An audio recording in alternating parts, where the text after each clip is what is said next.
Hello, hello. Happy Wednesday, everyone, and welcome to another episode of the Women Can Do Show. I am your host, Rochelle Sawyer Cobb. I am the CEO and founder of I Can Do, which is a women empowerment organization and brand. Our mission is to empower and inspire women to walk and live in their true purpose. And this show is one of the many tools that we use to do so. So I am glad you all decided to jump on.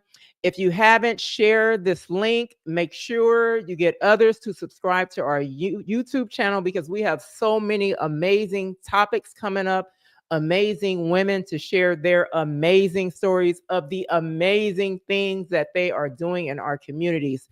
So be sure to share this. Be sure to get your family and friends to subscribe. And today you are in for a treat. We have our special guest. She has arrived. I'm going to unmute her and bring her on camera. Lexi, Hey everyone, how's it going? Good evening. you have to unmute your camera. Unmute my camera. Yeah, your camera must not be.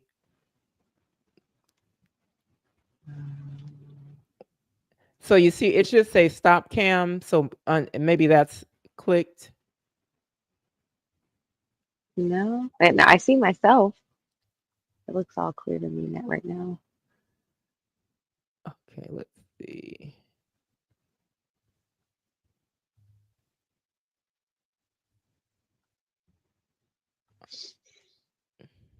Let's see, because I can't see you.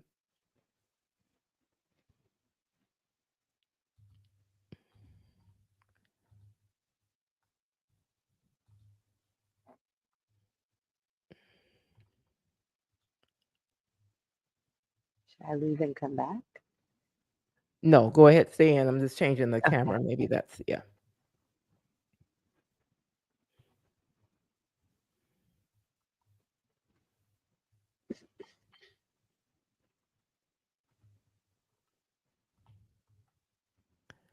Okay.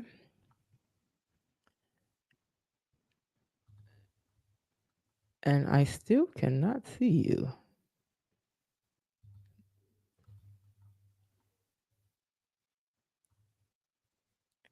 And you sure you can see yourself on here? Yeah, and it says I'm in the show, and I just seen you take me on and put me in, but Okay, let's my see. camera's been on.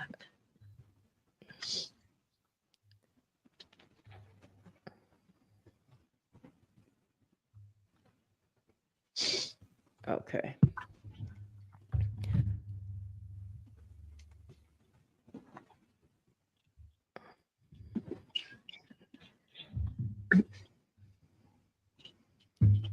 Okay. So,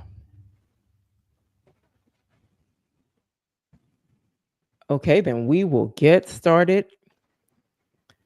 So I'm going to welcome Lexi Victoria to our show. Welcome, Lexi. I am so excited to have you. Lexi is a finance guru. And so today's topic is taxes, finance, bookkeeping, and money management. This is the perfect time for this topic because we are in tax season. Yep. So Starting let's go Monday. ahead and welcome Lexi to the show to help us out Yeah. here. Thank you guys for having me. Thank you so much. I'm so excited to be on the I Can Do show today. And most importantly, just empowering women, specifically women of color. So let's just get into it. All right. So first of all, Lexi, just briefly tell us who is Lexi, where you come from, your background, your education, your expertise. Yes. So my name is Lexi, as you guys all know. Originated or born and raised in Bronx, New York. Still in New York City today. I feel like that there's still more work to do. When people ask me who am I and what am I just say I'm a multifaceted professional. I don't like being called an expert or money expert, tax expert. I'm forever learning. I'm forever evolving as a professional and as academic. So just multifaceted talent professional. Specifically, I focus on work in finance, education, and then also tax preparation, bookkeeping. So I love assisting small businesses, and tell you a little bit about LV Advisory in a moment. But was a first generation college student raised by a single mother and really had to work. Always felt like a little bit harder than the rest Yeah. just to attain my degree or gain certain experiences that were needed to level up in my career. So I'm just stay humble and stay true to the mission, and so blessed to be here. Awesome, awesome. So, as you mentioned, LV Advisory Group. So you are a managing accountant at LV Advisory Group. So just let us know, what is LV Advisory Group and the services that you offer. Absolutely. So LV Advisory is a financial services firm, right? Mhm. Like by definition. But it was really centered around this idea that finances should be a source of confidence and not confusion. So our mission Mm, is just to make financial education and bookkeeping services accessible to small and medium-sized businesses. Our goal is to empower them to grow sustainably and kind of close that generational wealth gap, because that's what building a business is about, right? If we're not talking about real estate, if we're not talking about investments, then we're talking about entrepreneurship and business ownership. So that's the goal of LV Advisory, is just to be a pillar and a resource in communities, and kind of like your trusted partner, providing finance. wow, I love that. I read this, and that brings to mind this quote by Master P, and he said, "To bridge the wealth gap, we need to teach financial literacy." Absolutely. Absolutely. It's Yeah, yeah. so fundamental. That just made me think of that when you were describing what services you all offer. Yeah. Absolutely. And, I say multifaceted professional, but I really believe it's needed from the top down. So I even teach in schools, ninth and 10th grade personal finance, because I want to catch folks like us early. Mm, But we also do offer the services to adults as well, because there's no shame in our game either. And I think it's right. important to just catch folks wherever they are. Um, Yeah. and it's still fundamental. Yeah, but I love that because back in the day, financial literacy wasn't taught. People are kind of just now catching on and saying, "Hey, we need to teach financial literacy in school." And to these Yep. start teaching it to teens in high school, even in elementary schools. Whereas back in the day, we didn't have that. So you do have adults that are really not aware of financial literacy, or not. Yeah, absolutely. And I think it's important to note, right? Like when we speak about personal finance education, it's not just talking about savings, what stocks to invest in, Mhm, right? Like mhm, what's mhm. cryptocurrency. Like, of course, like we cover that. But when we're speaking about personal finance specifically, I love to touch upon like the behavioral economics Yeah. behind our financial decisions. Like what is really causing us to spend money? Like what were some of those traumas or experiences that we had growing up that's impacting the way that we are managing our finances now? And then also like the prominent scams and fraudulent activity that's going on in our communities. Mm, Um, I think that is a part of personal finance education that is frequently missed, right? Because we're yeah. using TikTok shop and like all of these different platforms to Right, promote our right. businesses and sell products and purchase products from. So it's definitely necessary to include in personal finance education. Yeah, yeah. So what inspired you? Like, what how did you become so passionate about, um, just, creating positive, because I know you are passionate about social change, and advancing financial equity. So what sparked that passion? Like, what inspired you to even want to, push that? So it started when I was a financial representative. Okay. And my goal there was pretty narrow, right? Like I just want to talk to everybody and I want to share this wealth of information with everyone and really help them like tackle their goals. Yeah, yeah. And when you go there with that mindset, right, it's a beautiful thing, right? But then you start to actually get that experience with individuals and you're hearing stories And what I found was that there was so much to unpack before I can even get someone to feel comfortable to share their financial picture with me.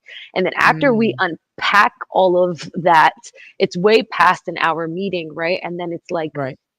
if I don't give you tangible results there, you don't come back because I just created this whole emotional experience for you around finance, triggered that. And now it's kind of just like, I'm going to revisit this when I'm ready. Yeah. Um, so as I started to recognize like what I was really trying to accomplish in that role, um, it wasn't going to happen in that role because for one, compensation structure is just really different when you're a financial representative or a financial advisor. Yeah. It's catered around specific products and not necessarily the outcome of your client's success Yeah. per se. And then it was just like, what am I here for? Like, what did I originally come here for? And it was to genuinely teach people about personal finance, but most importantly, get them to implement it within their lives and understand that it's a long-term game and not like a get rich quick scheme or something that's going to change overnight or within the next year even. So when understanding that and really getting to hear the testimonies of folks that I was working with, I'm like, I have to do this in another lens. And that's when I started to do the personal finance education. That's where LV Advisory was born, because Mm, I specifically love working with small businesses. A lot of people want to start a business. I think entrepreneurial endeavors are like the hot topic nowadays. yeah. I kind of blame social media for that. Also, Yeah. it's taught a lot more in schools. Um, so, with that being said, it's like I want people to understand the risk that they're taking, but also understand that it is a path to generational wealth. And I want to be able to show you the risks, the pros, the cons, and be able to work you through that, and understand that it's normal in business, not just a Yeah. straight come. And so you mentioned about small business. So why did you choose small businesses to focus on? Because it's such a broad range, right? Like Yeah. when people think small business, they're like, oh, this person doesn't even make like six Yeah. figures. Like Yeah. actually, small businesses go up to net revenue of like two, three, $4 million. And then there's Yeah. also this window, right, where it's like you're either a large conglomerate or like a major corporation that's publicly traded, shares, et cetera, or you're this small business.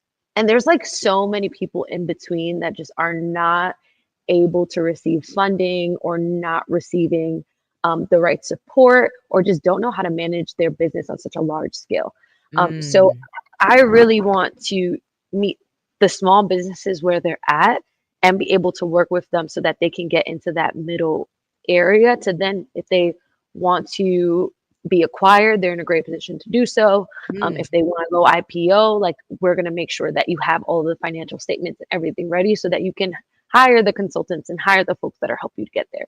LV Advisory is not the space to do that. We want to help you get to the point where you can go and elevate to the next level. You go get your new A team, and then we did a great deed, and then we're still staying here helping those get to that level. I love that. First of all, because you know, uh, so a lot of small businesses don't even think, I won't say small business, but a lot of entrepreneurs don't even think as far as acquisition. They don't think that far into the future. Um, that your small business can become so attractive to another larger business that may want to acquire you, right? You like I don't It's rare that I hear entrepreneurs speak about that. Mm, So it's yeah. interesting. I love that you incorporate that. Well, it's important, right? And to your point, it's 100% overlooked. And it's like, what are you going Yeah. into business for, right? Like, Yeah. Yeah. and what we see now is a lot of baby boomers are having these successful businesses, and now they're looking to sell. Yeah. And there aren't enough buyers to buy the businesses. Isn't that insane? And it's like everyone is kind of centered around this idea that entrepreneurship is like building something from the ground up. But Mhm. what about mergers? What about acquisitions? Like, Yeah. what if there is a more prominent corporation that can take your business to the next level, to a level that you just didn't know how to get to? Or maybe you just don't want to do this anymore, or this is not your end goal. This is not your end game. that's an acquisition if you can get the business up to a place where it's attractive to a potential buyer, or it's IPO, right? Like, and I think it's important to understand what your end game is, Mm, because if not, then what are you working towards, right? Like, is it really a small business or is it simply a hobby? I And that's like that. okay, Yeah. right? Like, my great aunt loves to make cards, and I keep telling her, like, sell your cards, sell your cards. It's great. It's such a cute touch. Donate them, do something. She's like, no. She's okay with it being a hobby. And Mm, that's okay too. I think it's important to understand that you don't always have to make a hobby into a business. You don't always have to have a business to have generational wealth, and you just have to have an end goal. And if you don't, it's hard to really build that business and stick with it for a significant amount of time. I was gonna say that the end goal, that's important, the end goal. And I don't, again, like I said, I don't hear a lot of you hear some. I've heard some people, they have this end goal, but I it's rare that you hear the end goal being, hey, I want to build my business up and make it so attractive that somebody else wants to acquire it. You know what I mean? You just don't, Yeah, it's not a common thought. absolutely. Absolutely. And I think specifically like in communities of color, like we kind of downplay when Yeah. we support a business, right? And then it becomes acquired. But it's like, what it was the point then, right? Like, Yeah. would we be able to fulfill our true mission as to why we built this product and be able to like give it to the masses on our own? And I think that kind of goes into the idea of like the entrepreneurship being like this startup and being like this one man team. And like, I just built this from the ground up. And it's like, that is not how you build a business. Like, there's such thing as burnout. There's Yeah. such thing as you cannot fulfill all of the roles. Like, it's just impossible to build a business on your own. Yeah. There's a power in people bringing your name up in rooms that you're not in. There is a power in Mm, marketing, and there's a power mhm, in teams, mm, that you cannot overlook when you're building a business. yeah.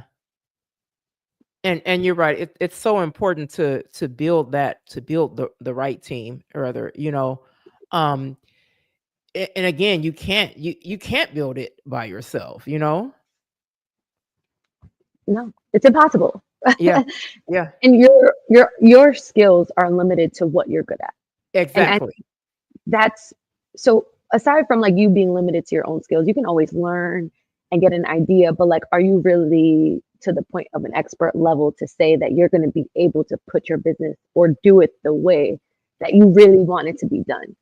Right. Yeah. And I Yeah. think everybody has this moment, like if you have a business or you just look at the price tag, right? And you're like, mm-mm, nope. I am not going to do that. I'm going to go on YouTube. Like, I'm going to go Yeah. find this from source, right? I'm going to go figure this out. 3 weeks pass, 4 weeks pass, and I'm like, okay, I know a little bit, but Mhm. it's not really coming out the way that I envisioned it. And then we're stuck, and then the Yeah. project never happens, right? Or whatever it is, and that's just like you need someone that is centered in that skill set to just lift it off the ground, and they don't have to be permanent, right? Like a lot of people think when I'm building my team, I have to hire someone. Right. Like there's freelancers, there's 1099 contractors, there's Yeah. businesses that are doing specific things, like there's resources, there's AI, like there's Yeah. AI now that like is so fundamental to a lot of elements of businesses, especially when you're a small business starting up. And I frequently like show different like my clients that are specifically small business owners, I'll show them like different AI tools that they can use. And Mhm. it's crazy how taken aback they are from it. And they're like, I would have never looked into this if you didn't just show me it. It's like, Yeah. it's free. Why not? Yeah. Like, why not? It's free. Yeah. Wow. So tell us about your commitment to addressing financial literacy gaps in marginalized communities. And just in your opinion, why do you think that gap exists? Hmm. If we want to go down the road of history and memory lane right now, we can. Mhm. But this gap is something that's been prevalent within our society Yeah. for generations and generations, right? Um, and anyone that ignores that is just does not make sense to me because it's in our history books, like we're taught it since we're Yeah. young. Yeah. So it's there, it's in writing, it's in doctrine. So anyway, from that perspective, in regards to why I focus on those communities, is because one, I'm a woman of color, right? And Right. for two, like, I experienced it firsthand, right? Like, my mom became disabled at 16, and that was like, I got to put the bootstraps on, and now we're just gonna have to figure Mm, out how we're gonna move forward. yeah. So my passion for personal finance just came from my own need to learn it, Mm, right? And I just never wanted to be a stigma. I never wanted to be a statistic, and I never wanted to be someone that, and there's nothing wrong with that, but I just didn't want that for myself. And I'm a young mother, so I'm a statistic in a lot of ways. yeah. So I just wanted to rise above my own situation. And I Yeah. didn't want to feel as though, like, be 40 years old and be like, oh, I wish I would have done. Like, I just Mm, want to do anything and everything so I can look back and be like, maybe I shouldn't have done that. Maybe I would have been there. But, at least we tried it. but there you And go. we're prominent, Yeah. right? We made it somewhere. Yeah. Yeah. So, So explain the importance of, so when we talk about small businesses, explain the importance of bookkeeping, as it relates to taxes, as well as the financial well-being of the business, because again, that whole end goal of wanting someone to acquire your business, the first thing they're going to want to see is your financial statements, yep. And right? and let's just start right there. Yeah, Say it again. your That's the first financial thing they statements. want. And people forget that. I'm going to tell you this. My cousin and I, we wanted to, this family, I guess it was a restaurant, whatever they were selling. And so she kind of pitched it to me like, hey, this is something maybe we could, go, this is a business adventure and maybe a good investment we can go into. And so I'm an accountant, right? So she's like, I'm gonna request their financials. And she's like, I don't really know how to kind of read them. So I need you to look at them. And so because I knew what to look at, it's like, no, financially, like it wasn't healthy financially, right? I didn't see any, and what I did, I looked at the last 3 years, of their financials, and it again, but it made me think as a business owner, when they started out, were they thinking of that? Because a lot of times we're like, oh, I have this idea. I want to get it out there. Right. And so I want to start selling this. I want to start doing this. But then managing the books, it gets kind of, put at the bottom of the totem pole. Absolutely. And there's a lot to unpack there, right? Because there's a first of, like, you have Unpack it, to Lexi. yeah. There's a lot, because it's like the Unpack first it is for the people. we have to get the financial statements, right? So let's talk about the people that just don't find the need in it. Yeah. So those are frequently the people that need more funding. Hmm. Those are typically the people that um, are providing a value or service that may be needed significantly on a larger scale. Hmm. And it's people that are turning hobbies into businesses, right? So there's a lot of different structures that you could say. They all aren't in the same category, different Hmm. categories, right? Right. But the ones that are turning hobbies into businesses, okay, I give you leeway.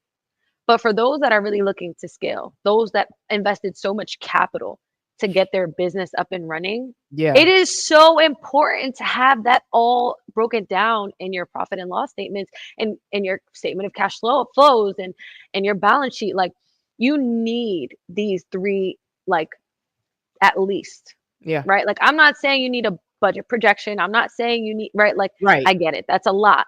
But Right. at least your income statement, your balance sheet, and your statement of cash flows. And when you're first getting your business, it's very easy to manage because Yeah. there aren't much expenses, Yep. right? There isn't a lot going on. So when you say, oh, this is too much for me to handle, I just don't have the time, I need you to make the time for it, because Yeah. there are programs that you can just upload your documents to, and Quick. or sign into your bank statements, and it'll categorize it for you, It'll and then categorize it. produce it all for you Yeah. automatically. It's So easy. Yeah. now I just don't accept that as um as an excuse anymore. Like, I just don't have time. Like, that is one of my like most hated phrases in all of Yeah. eternity. I just don't have time. Because Yeah. everyone has time for the things that they want to make time for. And when it's time to get funding and when it's time to see the grant applications and everybody wants to hire these people to get grants and, you know, pitch themselves to either potential investors or to banks to get like small commercial loans, whatever it is, you need to have your financial statements. And they're not only looking for 1 year. Right. They're not Right. only looking for 1 year. Yeah. So you need to show that you're able to produce for 2, 3 years. Now, Yep. here's my second problem. I see a lot of people that do not file or that they choose to avoid their books because they don't want a tax liability Mm-hmm. or they produce their books and, they're like, well, it's not accurate or, whatever it is. And they just kind of put it to the side. Like it still needs to be filed. Yeah. It still needs to be filed. It still needs to be classified. If you decided to go and get an LLC on that business, you need to file taxes. There are Yeah. penalties associated to that if you want to continue to do business as the LLC that you just filed. So I think it's important to understand where you are, and then you can take your financials serious, Yeah. and understand the potential. Like, and I think this is from a personal business perspective. If with good credit, you can save about $200,000 in your Yeah. lifetime, right? And Right. when we're talking about credit, we only think about personal credit, but Right. business credit is also prevalent when you're looking for funding and things of that nature. And your statements and your income statements and all of your financial statements have to add up and make sense into that credit score or into, the score of your business. So I don't think it's something to run from. I do think it's foreign. I do think it's hard for many people to grasp and understand. But this is where we talk about your team, right? And then even when we use these automated systems, which I love, I think it's a great tool, it's important to still connect with a person Right. because that person is going to help you scale over those years, right? Like, you can be doing it. You don't know if it's accurate, right? Because when you go to your I was gonna accountant, say, yeah. Right. you go, hey, here's my profit and loss for the year. You just pulled it right there. Here it is due to taxes. So the person that's preparing your taxes is not making sure that your bookkeeping is up to date. You're relying on that, system to do it for you, Mhm. Mhm. which is fine. Okay. But it's important to just understand that connection and make sure that if I'm looking like this person is going to help me, if I want to net, say, a mill next year, Mhm. how can we do that realistically with the financial picture that you're showing me today? Mm. And that's the conversation a person is going to have with you. And most importantly, they're going to understand your emotion behind your business, your motive and your mission and your vision behind your business. They're going to Yeah. get to understand your day to day, right? And those is what accountants really do. Um, Bookkeepers specifically, not so much accountants. Um, but it really just depends because if you have someone like you said, you're an accountant, you're probably, from your experience, maybe a little bit different from my experience, which we would attribute different experiences to how we would consult a business in that area. Mhm. So you Mhm. also have to find the right accountant and bookkeeper, right, Yeah. for your business type. So specifically, I love industries in wellness and beauty, consulting, just because we're all in the same industry. Um, so for me, that's just the businesses I like to focus on. Um, and understanding that business model and understanding that industry and becoming an expert on the industry helps the business scale as well. I love that that's important that you pointed that out about like you said when you're choosing an accountant or a bookkeeper or whatever, choosing someone that also understands the business that you're in. You know what I mean? Like you said, you have wellness, beauty, or whatever. So that person may not be, as knowledgeable in your industry, right? So it. I love that you said that about how important it is to choose someone that is knowledgeable of the industry that you're running your business in. That's how they're going to help you scale. Yeah, That's how they're going to understand your financial statements. That they're going to yeah, be able to interpret your financial statements and see you were able to read that company's financial statements in your example and say, absolutely not. yeah, yeah, Right? And it takes more to just know the numbers and know the accounts and understand how debits and credits work. It's understanding the industry, understanding was there seasonality, understanding what was Mhm. going on in the economy, Mhm. understanding what was going on in the world to say, Mhm. well, maybe this financial statement this year wasn't strong, but X, Y, and Z happened. But we can see in other years where things were pretty much copacetic, they were able to net X amount or increase in this specific area. You have to follow the trends and follow that what's going on in those industries to be able to provide that insight. Yeah. And you know what's interesting? I remember when I was in college and I had just started my major courses, which is my degrees in business administration with a concentration in accounting. So I remember accounting one, the first class, the teacher says, he had us raise our hand, like, what industry do we work in? So there were a few of us that worked at the bank, raise our hands. And he's like, if you work at the bank, forget everything it doesn't apply. And I'm like, now before then, I'm thinking like, okay, I knew I wanted to be, work in accounting. I wanted a career in accounting. And I'm like, okay, I'm already at the bank. So this is gonna work out, right? And so I'll never forget when he said that. That's when I'm like, okay, I need to find a job in accounting now. It was like Yeah. I didn't, but again, I'm saying that to say like the small business owner just starting out may not know that. They're thinking like, oh, I balance my personal checkbook, right? Um, so hey, I'll do fine running my financials for my business, and it's a difference. I agree with what you said that it's not as scary as people think. It's easy. Now it's easy because they have, it's like you said, I'm gonna give you an example, QuickBooks. It's Yeah. tied to your bank, right? So whatever you do, whatever you buy with your bank account, whatever use your card, it's gonna QuickBooks is gonna categorize it already. Yeah. So now Absolutely. of course it's simplified, and so but again, I'm just speaking to, like, I get how a person who doesn't work in finance or accounting or whatever could kind of be afraid of that, like that could look scary. And at the same time, in a lot of people's mind, they're thinking, oh well, this is banking. I'm just balancing my book like I balance my checkbook, and it's Yeah. and it's not the same. No. And the careers are not the same. I like Yeah. accounting, finance, two different worlds. Yep. They don't collide. They do not collide unless Yeah. you have like outliers like myself that decided to do both at one point in time and were able to pull from those different experiences, but Right. completely two different things. And then even once you get into accounting, right? Like there's taxation, there's audit, there's Yep. assurance, and all of those are completely different Yeah. specialties. Um, and also to bring light to the accounting world and industry, right? Like it is very industrialized. Like Yeah. if say you work for a big four, if you work in healthcare, you're like that's it. You work in healthcare and multiple healthcare corporations, right? And that's who you're servicing. You become an expert in healthcare. Yeah. Where another team is doing, I don't know, like name the industry, and it's 100% specific to that. And then we Yeah. have like a finance sector, right, Yeah. which is specific to servicing financial business because accounting is different from finance, right? And then in finance, like a lot of people go to an advisor for accounting.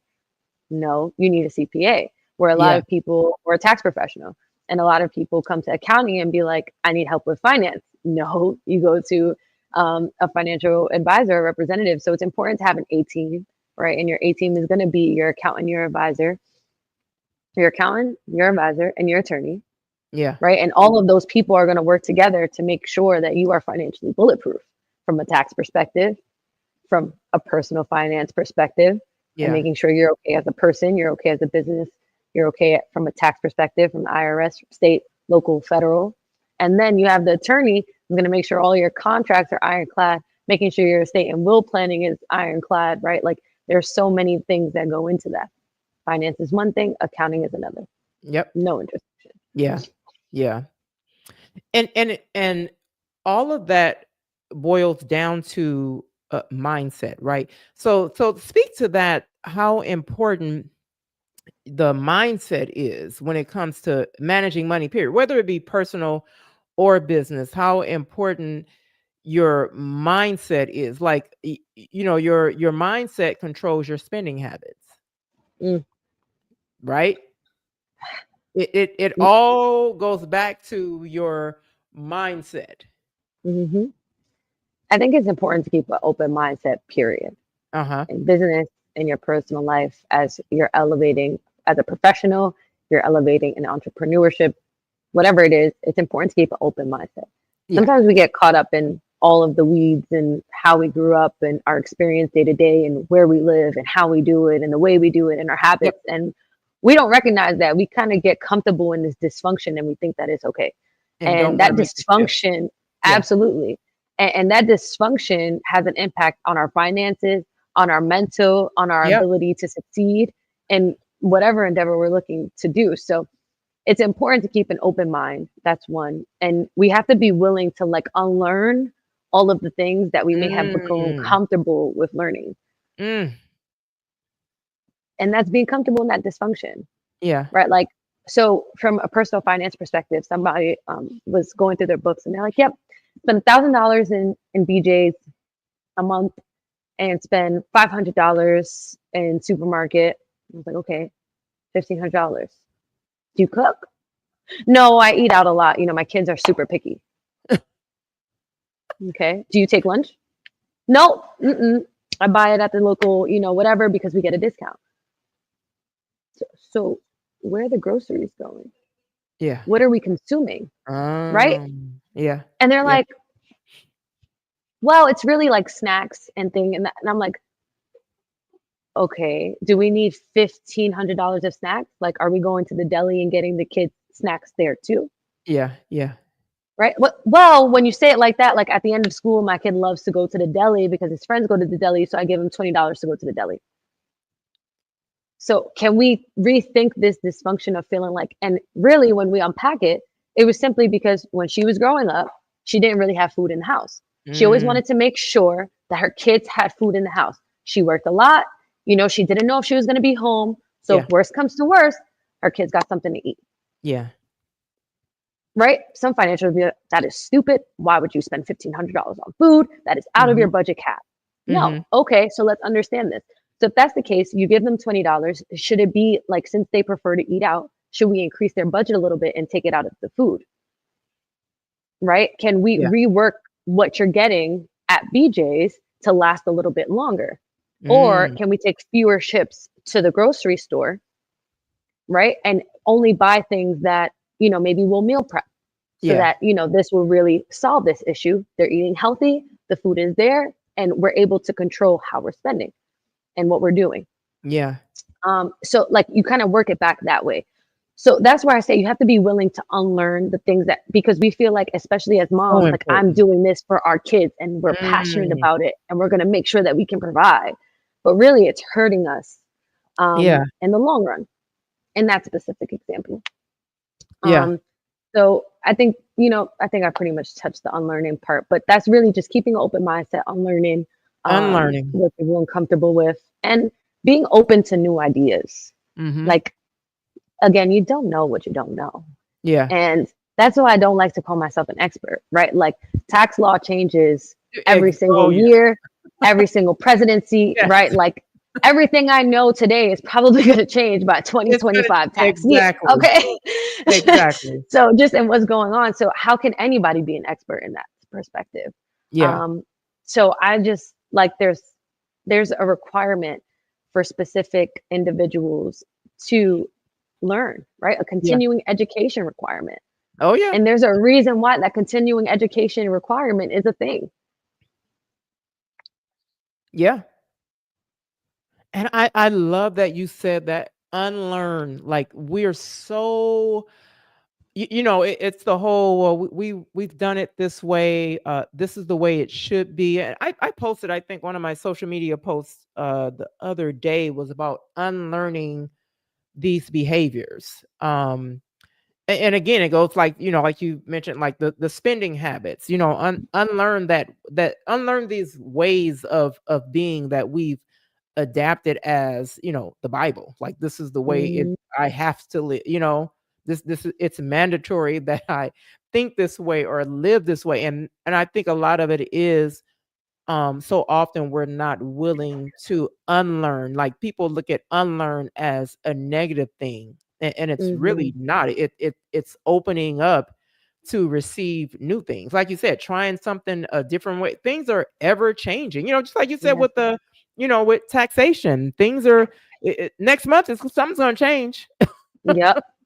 You know what I mean? You see In how much things accounting, change in a week. we have all kind of, things change annually. Yeah. We do I do like our audit, annual, audited financial statements, and there's new pronouncements every year. Things Right. change. Absolutely. And I think it's also to note that when we're unlearning, we're not only learning our own experience, it's also that Mm, generational trauma, yeah, right? Like that, yeah, those things that are just so ingrained with us that has passed down from generation to generation to yeah, generation. Like, and those are the hardest things to unlearn. Those are yeah, the hardest things to even recognize that this is not serving me. And I need yeah. to figure out how to repurpose this experience or these experiences Mm, in a I like way that. that I can, show up as whoever my authentic self is. And a lot of people Hmm. don't like the word authenticity or authentic, but that's what it is. Like it's you Yeah, being you. yeah, And I think if you don't like it, that's just you're struggling to figure out who you are in the core. And that's where we become open minded yeah. and things like that.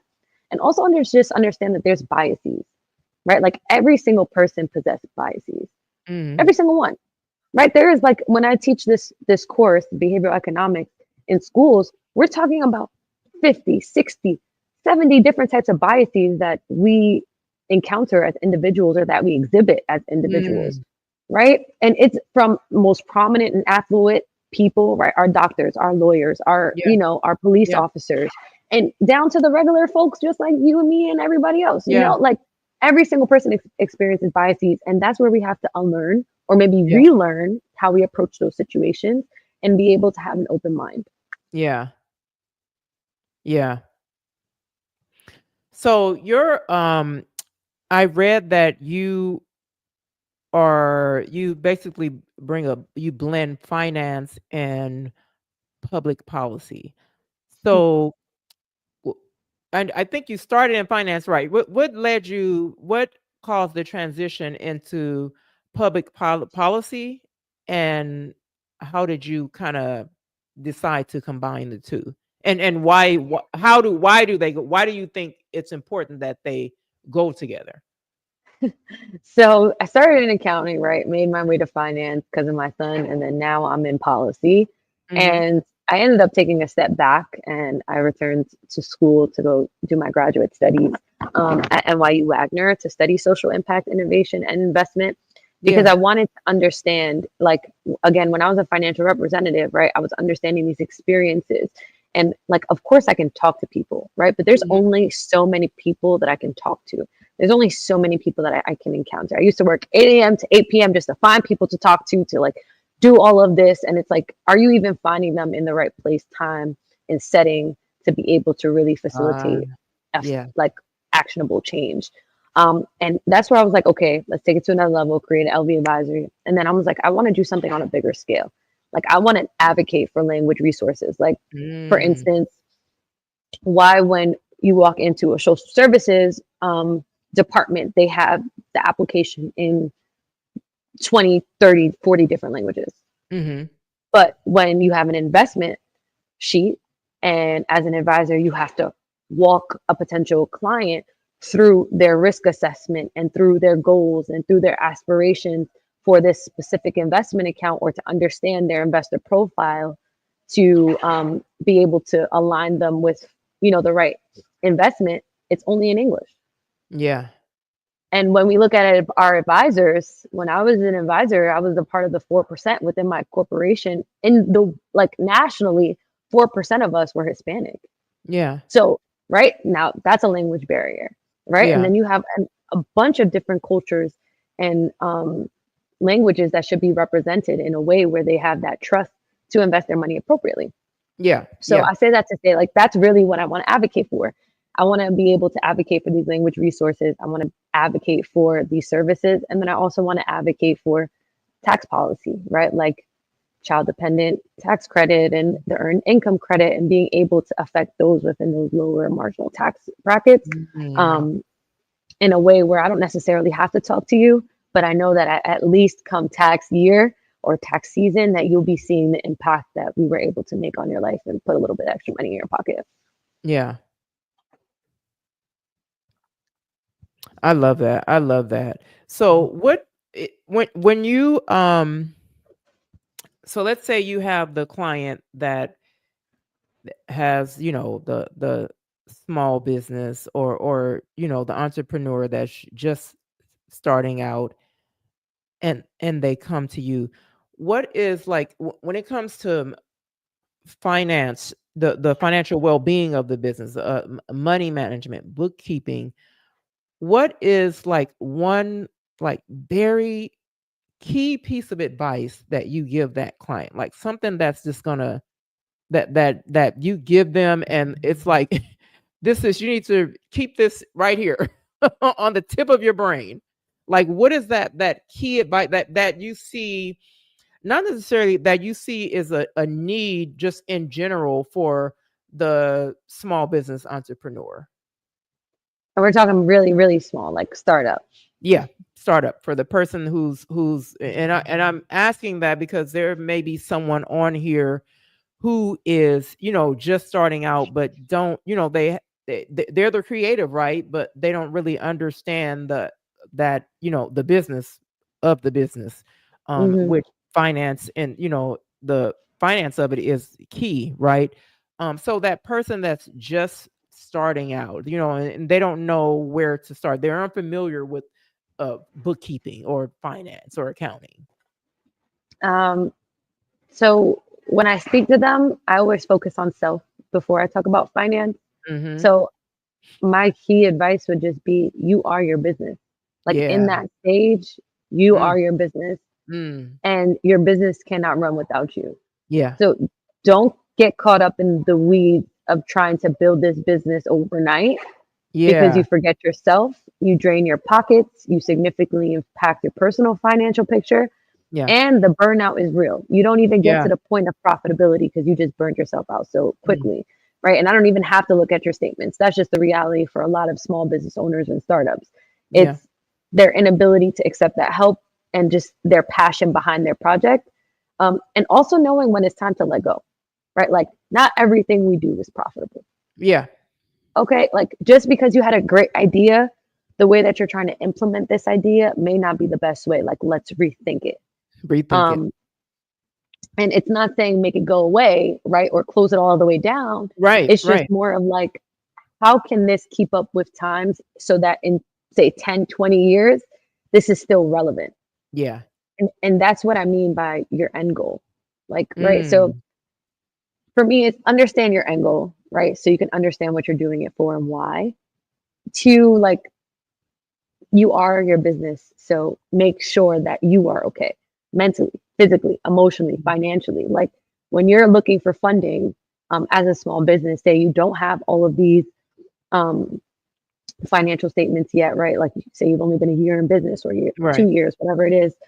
Certain grants are totally okay with that, but you have to net something, right? Yeah. Like you have to have some type of revenue and some type of profit to say that, you're profiting and this is going to be around.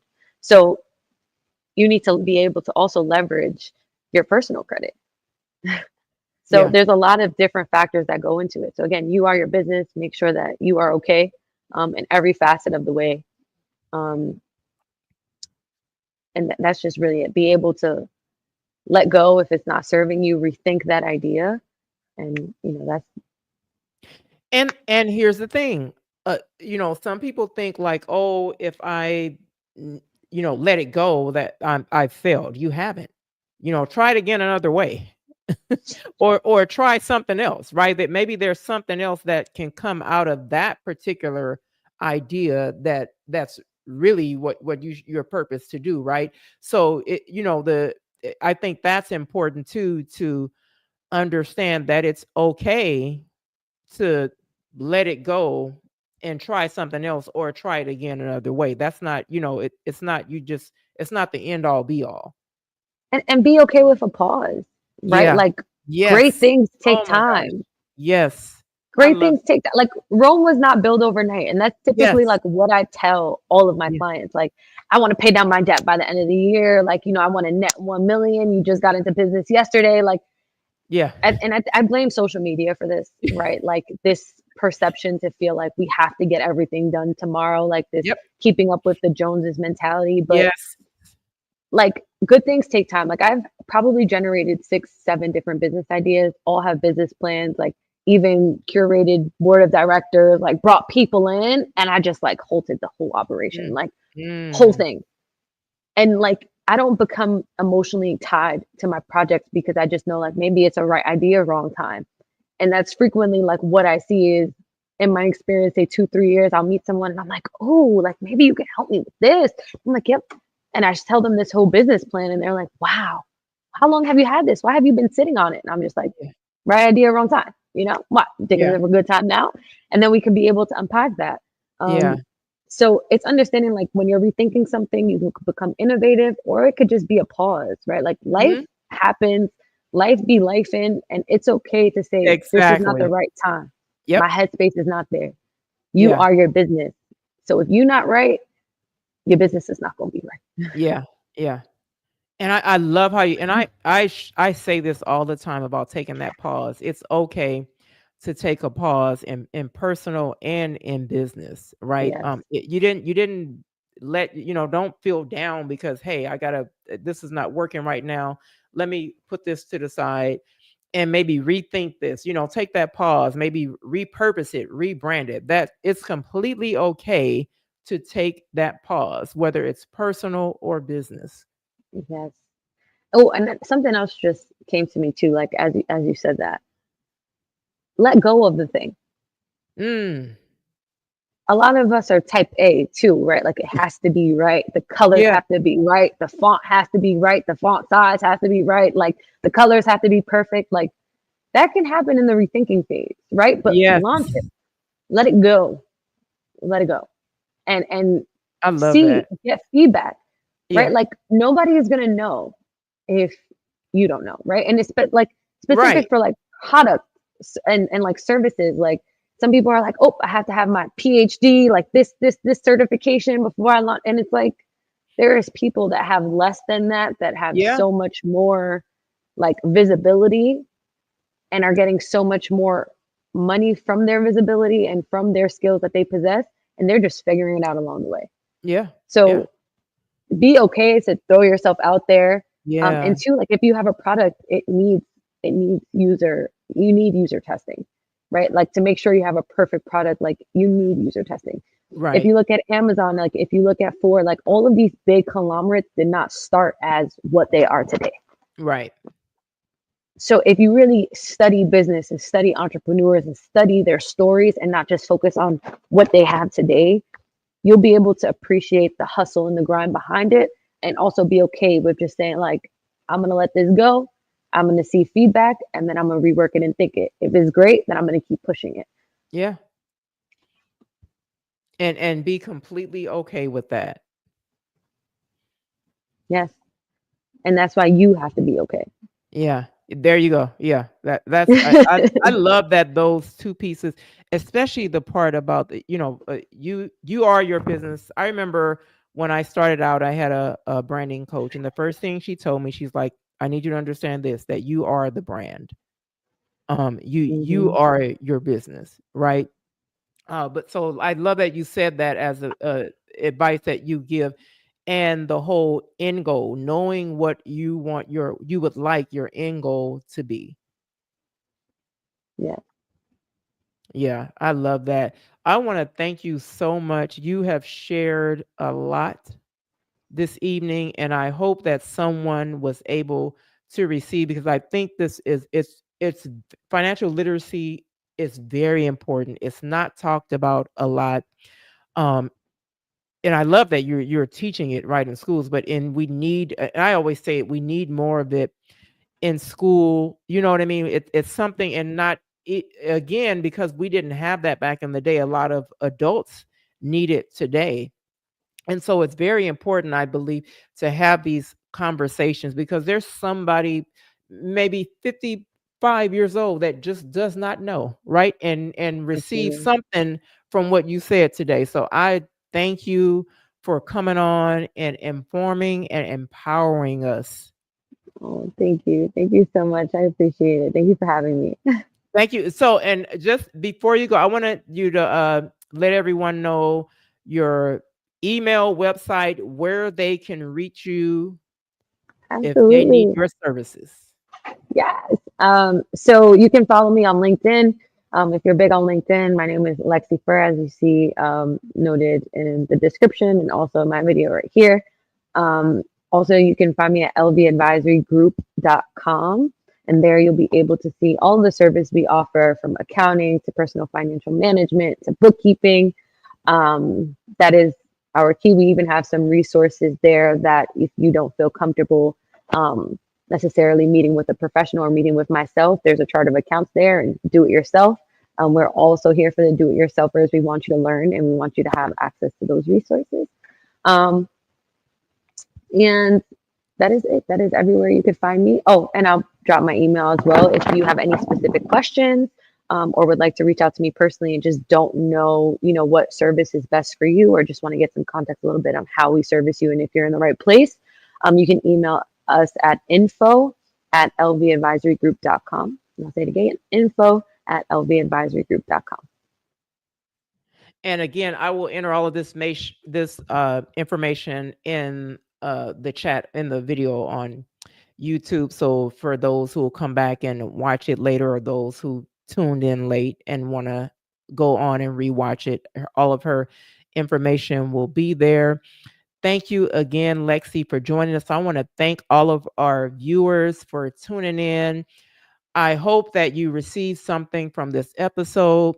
Lexi has shared so much, from her expertise and knowledge of money management, bookkeeping, taxes, finance. So, to that entrepreneur, or to that person that's just starting out, or just that person that's trying to manage their personal finances, I pray that you receive something. She shared so much, and just I advise you to take it all in and just be willing to shift your mindset. Be willing to unlearn those Mhm. behaviors. Be willing to unlearn some of those habits that are hindering your growth, your total growth, your spiritual, physical, mental, financial, Mm, emotional.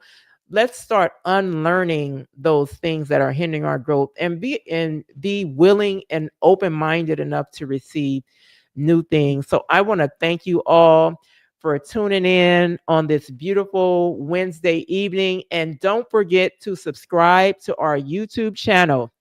You're already on here. Go and click that subscribe button and invite your friends and families to subscribe to our channel, because we have some exciting things coming still to come this year. We have started the year with some amazing interviews, and we have so much more to come. So be sure to subscribe to our YouTube channel. Be sure to visit our website at www.icando.biz and subscribe to our website so you can receive our monthly newsletters. Again, Lexi, I want to thank you so much. It has been a pleasure to have you. And again, I will enter all of your information in the chat so our viewers mhm. can, reach out if they need your services or anything. And again, thank you to all of our viewers. I want to wish you all an amazing rest of your week. And remember, this is the middle of the week, so you still have time to finish strong. Mm. At I Can Do Fridays is Finish Strong Fridays. So you still have time to finish strong. So I pray that you were empowered to get up in the morning and push through and finish your week strong. All right. You all have a blessed night. Bye.